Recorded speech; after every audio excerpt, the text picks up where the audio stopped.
After 3 days at Havid, conversations with Bronwyn, tasting cheese recreationally, both here in France where I live and in the US, I'm convinced of the parallels between winemaking and cheesemaking.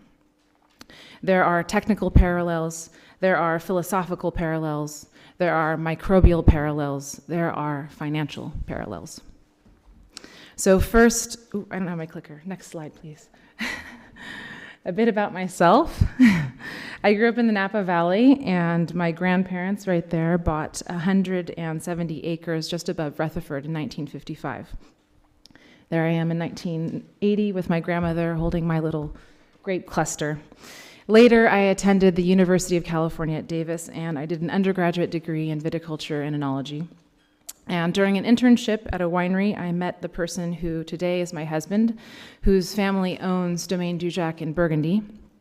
And today I live in Burgundy, I make wine with him, I consult on their project in Provence, and then I commute back to California and I make wine for my family.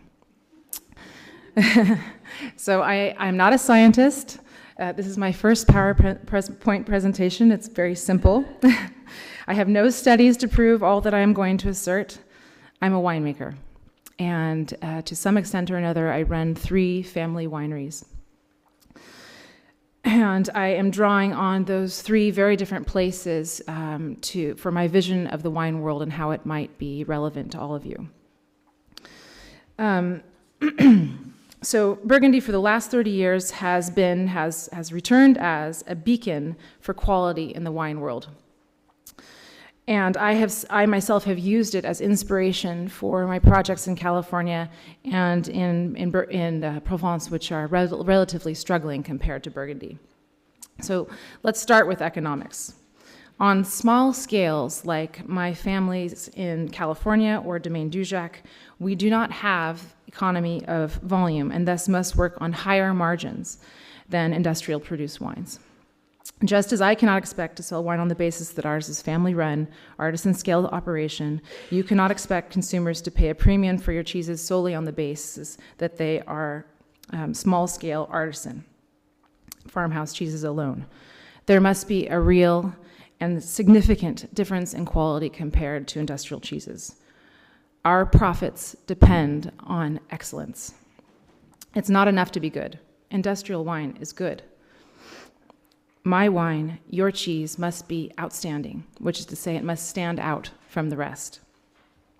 Most of my time today I will spend telling you about the choices that we make at Domaine Dujac, which we think push the bar higher from good to sublime, and how those might bridge into cheese making. But first, before I get into those technical details, a little bit about Burgundy's history. Next one, please. Wine has been made in Burgundy since the Romans, moving from the flat slopes of the plain into the more interesting soils on the hillside over a period of centuries. In the 11th century, Cistercian monks began what would become a lasting tradition, dividing up vineyards, fermenting the respective vineyards separately, and using just 2 grapes, Pinot Noir and Chardonnay, as vehicles for expression of those vineyards. Then the vineyards were classified and ranked in this quality pyramid. So 52% of the vineyards are regional generic Burgundy. Above that is Village. The Premier Cru represent 10% of the surface area, and the Grand Cru represent just 2% of the surface area. Beginning in the 20th century, those vineyard names became legally protected Appellation d'origine contrôlée. Here we're looking at the village of Moret-Saint-Denis, where Domaine Dujac is located. The vineyards occupy roughly 1 square kilometer, and within that square kilometer there are 51 named vineyards which could potentially be vinified and commercialized separately with their vineyard designates. The establishment of the AOCs was very positive for French wine and cheese. I'm sure you all know the first AOC was for Roquefort in 1921. The AOCs helped economically for the producer and as a guarantee of quality for the consumer, drawing up both geographical limits created to defend uniqueness and place and protecting traditional methods. They were a crucial first step in establishing a reputation of character and excellence for a given area. I'm not suggesting you put more bureaucracy in place. I can see you have plenty with all of the tests. But this can be a model you might keep in mind with your production and marketing choices. Crafting a product that is perfectly suited to your area and branding yourself as a special place so that your name is on the lips of food authorities as an example of cheese of character and exception that cannot be found anywhere else. This is the long and the short of my economic advice. Strive for excellence, brand yourself on excellence. I actually almost asked Bronwyn to change uniqueness in today's title to excellence, but I feared it stank of French arrogance. On the other hand, uniqueness is faint praise and potentially a euphemism for weird. You don't want to make weird cheese. You want to make iconic cheese. So this is our first challenge. How do you define quality? How do you draw a distinction between good and exciting?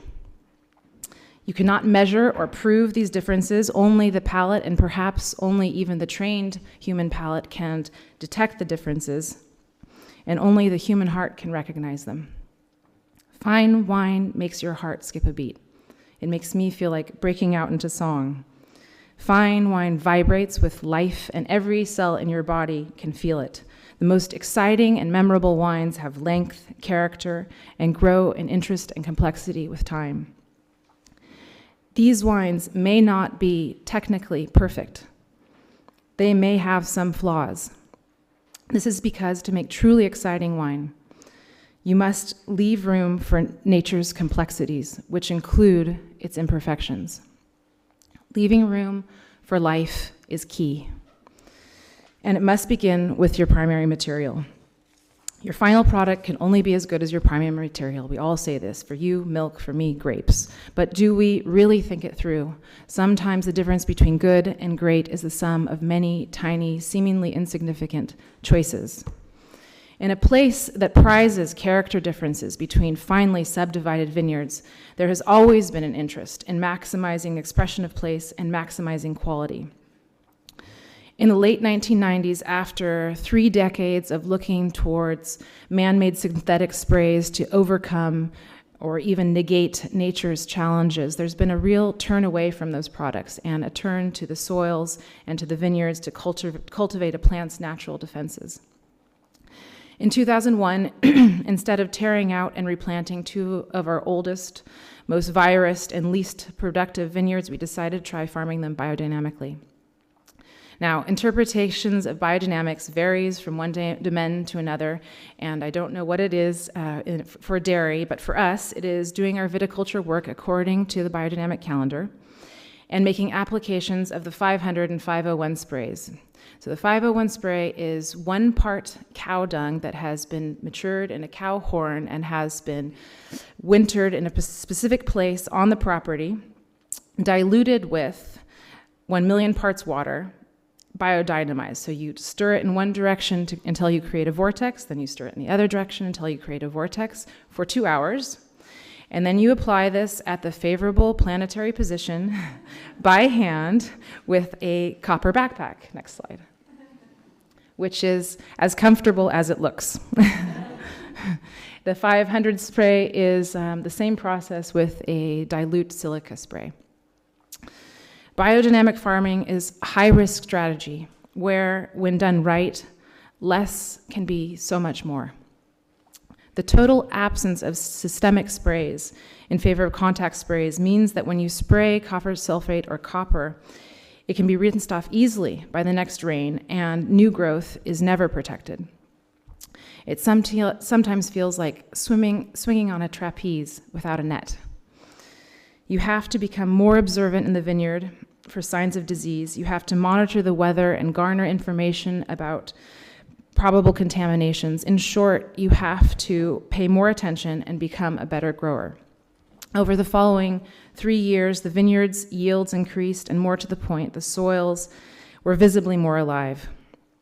There were higher populations of everything from earthworms to bacteria and mushrooms, and this activity makes nutrients more available to the vines and the mycorrhizae around the roots. which enhances their defense against diseases and lessens symptoms of virus. Today, all 15 hectares of our property are farmed biodynamically. Our soils are more alive, and you can feel that life in the wines. The vineyard character speaks louder than before. The wines from each vineyard are more distinct than they have ever been. So here are 2 photos. So yeah, this is a neighbor, which is treated with herbicides. Here, the next one also, you can see a little better here. You can see moss is growing on the soils, which is a sign of dead soils. You can see, thanks to the different colors, years worth of cuttings that have piled up on top of the soil. And so then the next vineyard, these are our vineyards. You can see we have healthy amounts of bindweed, but the next one. But if you really look hard at the soil, you can see that there's more organic matter and that it is lighter. We also pruned our vines and left the cuttings behind, but they have since been composted by the bugs in the soil and are no longer there. We don't know exactly what part of biodynamics is resulting in deepened complexity in our wines. Some skeptics suggest the only bonus to biodynamics compared to organics is that it gets winemakers off their tractors and into the vineyards and closer to the vines. And perhaps this heightened intimacy with the vineyards is partly responsible for the steps up in quality, but isn't that interesting? I love the idea that the more you know your primary product, the better it is, and the better you will handle it in the winery. Today, we consider site an essential starting point. Of course, we cherish our legally protected vineyard designates. We're trying to class our vineyards and model of viticulture as UNESCO World Heritage. But equally important to site is how you produce that raw material. The grapes from the previous vineyard do not equal this vineyard, and they are both classified, Gevrey Chambertin, Premier Cru, Au Combat. There's so much more I could say about grape growing, but I think the vehicles of our raw material, your livestock, my vineyards, are so different that they can't be that relevant. I just want you to ask yourselves if you're really holding yourself to the uncompromising standards of excellence. We think about the stress of our vines. After a hailstorm, we go in with our copper backpacks and we spray teas, arnica teas, on the foliage to soothe them. I have a box of 30 pairs of tweezers back at the vineyard back at the winery from the time we went in and removed hail-damaged berries by hand before harvest. Take the time to consider everything that impacts the quality of your milk, and you know your variables better than I do. Making consistent and conscientious choices is the foundation for what we in the wine world call a house style. Now, before I move on to winemaking, I'd like to digress to another related legal protection made at the request of small-scale wineries that you might take inspiration from. In France, wine made from purchased fruit is legally required to be labeled differently than wine made from estate-farmed fruit. Estate fruit is worth more for the very good reason that one can presume when the winemaker has control over the vineyard, the work is done better. A grape grower aims for volume. A winemaker aims for quality. We at Dujac, we also buy fruit, and of course, there are things one can do to narrow the difference in quality between estate and négoce. For us, we ask them not to use herbicides. We pay them based on surface area, not on weight. But in the end, we sell our négoce wines for less because they aren't farmed as lovingly as our vineyards are by our team, and that difference is felt in the wines. For those of you who are attending my seminar tomorrow, you will be able to taste a side-by-side of our vineyard farmed by ourselves, the same vineyard purchased and made by us, and then same vineyard from the previous slide, our neighbor. For those of you who can't because you're attending the workshop on raw milk, that's wonderful. That's exactly where you should be. But nothing is lost. You all have my email. Write me. Come to Burgundy. I will give you a tasting. I'd be delighted to see you. So next slide, please. So here are two labels side by side, and I acknowledge they look very similar, but the word Domaine you cannot put on purchased fruit. You can't use Domaine or Chateau for fruit that has been purchased. And we sell that wine €7 more per bottle ex Cellars. Coming from my perspective, it seems to me that cheesemakers whose milk is made from their own herd would have that heightened intimacy with the primary material, with the milk. That milk would have more character, it would be cleaner, it would be less agitated than those who are bringing milk from outside sources. It seems to me that this distinction is worth a premium and worth mentioning to the consumer. I encourage you all to think about, no matter where your milk comes from, no matter if it's your own herd or if you're bringing it in, how can you strengthen that bond between the herd and everything that impacts milk's quality? Because in those chains, there is always room for small improvements in quality, and the better you know your material, the better adapted your decisions are downstream. So, on to winemaking, which is really my specialty. I am also guilty of being too cut off from my vineyards. I live in Burgundy. I make wine in California. But thanks to having that dual perspective, I can really see the different mentality between the old world and new world about the importance of vineyard work. In California, winemakers are frequently glorified, and there is this image of their godlike omnipotence to do anything, all while ignoring the nuances of the differences in the fruit. My work as a winemaker is not nearly as important as the work that is done to grow grapes, and my job is to preserve that vibrancy of life that comes through the fruit from the soils. Our winemaking choices at Dujac are based on tradition and are supported by numerous trials. My husband always says tradition is innovation that's stuck. And he learned that from his father, my father-in-law, Jacques, who since the 70s has conducted 1 or 2 trials every vintage. We do our very best to isolate variables, to do large enough scale so that the results are meaningful. And then we get together and share our results with colleagues. I have benefited from numerous tastings and drawn real conclusions from trials conducted by my colleagues. I encourage you to take the time to do trials. We only harvest once a year, limiting the trials we can do to 1 or 2. You guys could do 1 a month. And then share those with people from the outside, your colleagues, your consultant, Bronwyn. Talk about them, taste them together. The trials that have been most interesting are most relevant to you are those that are turning around the theme of native yeast fermentation compared to industrial yeast. So native yeast fermentation means you pick the grapes, you put them in the tank, and you wait for the yeast, which is naturally present on the outside of the cluster or in the tank, to start fermentation. And sometimes this takes 3 days, sometimes it takes 10 days. 18 years into the wine business, I have tasted many, many trials of native yeast fermentations. I've tasted trials of young Cabernet, like those we'll taste tomorrow from Provence. I have tasted Californian Chardonnay with 20 years bottle age. Wine made with native yeast is more interesting and longer lived, period. At Dujac, we do what's called whole cluster fermentation. So you can't really see, but we put whole clusters in the tank without passing them through a destemmer to remove the stem. And this is a controversial choice and not that pertinent, but the reason I mention is I think one of the biggest advantages of whole cluster fermentation is that you can't actually homogenize the tank. You can't ever mix it up. So you have pockets within the tank where you'll find different densities and different temperatures, because presumably you have pockets of different microbial cultures. This brings heightened complexity to our wines. Deciding to use native yeast fermentation is a high-risk choice, and at UC Davis, they were very opposed to using this century-old tradition of native yeast fermentation. There was a point in my career when the choice scared me.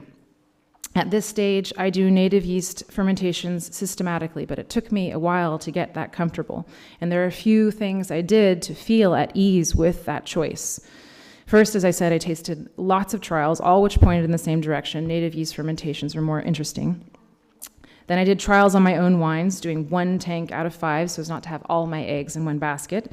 And during that time, I identified all of the spoilage microorganisms and at what point I was vulnerable to those microorganisms and how I could encourage or discourage or prevent their development and how to detect their development should they start growing. So how do I create conditions to discourage spoilage microorganisms? I keep my winery and cellar clean, not sterile. When I left California for France, I had 4 harvests under my belt, and I diligently followed the caustic wash, water rinse, acid neutralize, water rinse, stick little paper under the water, make sure you're pH neutral, cleaning regime. And then I assumed the cellar position at Dujac, where they rinsed everything with tepid water, and to see this. Next slide, please. Yeah. All of the cellars are covered with this mold. So this is above the barrels, all over the bottles, all over the place. And I freaked out. I thought, oh my God, I'm going to have to clean everything. And then with time, working with Jacques, seeing his tolerance for the mold, I started to relax, and it really dawned on me. The wines were pristine. On the other hand, my wines back in California were having all kinds of microbial issues. But I realized that a healthy population of the good guys prevents the bad guys from getting a foothold. The mold on the wall cleans the air in the cellar. It metabolizes everything we exhale and all the gases that come off the barrel, and it creates a very clean environment for the wines to mature in. And similarly, in the winery, there's nothing better than having a healthy population of native yeast covering all the winemaking material. Wooden tanks are the best fermentation vessel. They have clean fermentations. It's impossible to clean a wooden tank. There are nooks and crannies that live with things living in them all the time. And those colonies reinforce your perennial house style. Just as I don't put herbicides, pesticides, or fungicides on my vineyards or soils, I do not sterilize my winemaking facility. A sterile environment is much more dangerous than one with a thriving population of colonies that carry out the fermentations. New winemaking facilities are notorious for having problematic fermentations. Back in California, I know that I do not have the perfect environment to blithely make high-risk winemaking choices. I use what's called a custom crush facility. So I rent space in someone else's winery and rent their materials and workers. And it is super clean, as one would want out of a custom crush. It's also got a cellar that's too warm, and the pHs of my wines are quite high. I also make the choice to keep the wine on its lees. So the lees are the husks of the yeast that autolyze and fall to the bottom of the barrel, which are full of all metabolites which will feed all manner of bug. It's the perfect recipe for spoilage organisms.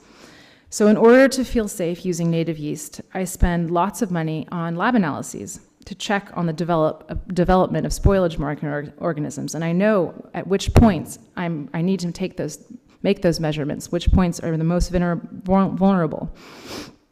Different microbes can be measured different ways. Sometimes you measure an metabolic endpoint, or sometimes you do PCR analysis for viable cells. I don't know your microbial landscape. Or the conditions under which your microbes will thrive. And I acknowledge that in wine, we do not have scary pathogenic organisms that could end up in the finished product. The worst that can happen is the wine is spoiled and we have to pour it down the drain. Find the tools and guides that make you feel safer with risky choices, and many of those tools are going to be offered over the next few days. Contribute 45 pounds to 1,000 pounds to a Kickstarter project to translate a seminal book, a practical book, on this very subject. You can see Francis back there. He's ready for you. Instead of, as the French say, using la ceinture et les bretelles, so instead of using a belt and suspenders, or I think the English call them braces, to keep your pants up, which I mean to say, instead of pasteurizing, sterilizing, inoculating, ask yourself if there isn't some step where you might be able to relax and leave room for the mysteries and complexities of nature. I am confident that if you do, the results will be astonishing. Burgundy, like I said, is looking to have its vineyards and tradition UNESCO certified. UNESCO exists to protect our legacy from the past, that which we live with today and we will pass on to future generations. It considers cultural and natural heritage irreplaceable sources of life and inspiration. These must be your standards. There is global momentum for preserving tradition and an interest and demand in artisan farmhouse cheeses. Here we are in the home of King Arthur. There's a reason those stories are written. Yours is the quest for the Holy Grail, the compelling, maddening, noble search for perfection. And you'll never get there. Anyone who thinks they have lacks imagination. But don't get discouraged. In fact, congratulate yourself on how far you have come thus far. It's not easy. Excellence is a search, and it is a constant search, coupled with, balanced with, a trust in your primary material and your facility. And when you achieve that balance, the constant search for excellence, and the knowledge of when to let go, and the courage to do so, you will make something truly special. You will make a cheese that has nature's heart and your hand, and you will be able to feel it in that cheese. Thank you.